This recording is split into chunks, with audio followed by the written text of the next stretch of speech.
The Titan 875, being a 4-cylinder engine, has 4 spark plugs. They're located right behind this coolant hose on the engine.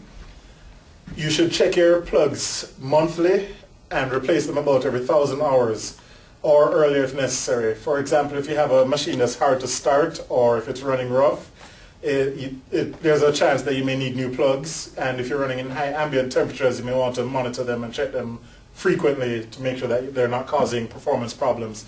Bad plugs will reduce the performance of the engine, so replacing them and checking them regularly to see if they need replacement ensures that you have optimum performance of your engine, giving you an optimum performing machine, truck mount. To remove the plugs, you can look behind the coolant hose. You will see 4 spark plug wires connected to the plugs. You can remove the spark plug wires by just pulling them off. Once the plug is exposed, you can go in. You'll need a 13/16 spark plug socket with a 3-inch extension and your ratchet. Once you have that, you can go in and remove the plug by turning it anti-clockwise.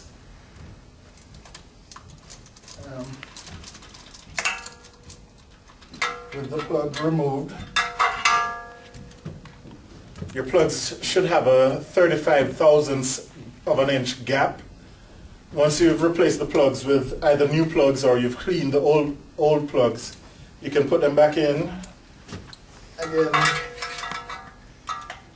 in that same place. Be sure not to smash the electrode and reduce that gap, because that gap also results in optimum performance. Anything less will not give you a complete burn of the combustion chamber. So the gap is a necessity with the spark plugs. Once the plug is back in place, put the spark plug wires back on, and there's a distinct snap when they're securely in position. If you don't feel that snap, you may want to try pulling it off and putting it back on again, but it's mandatory that you put that snap back in place to make sure that the plug wires are securely put on the plugs.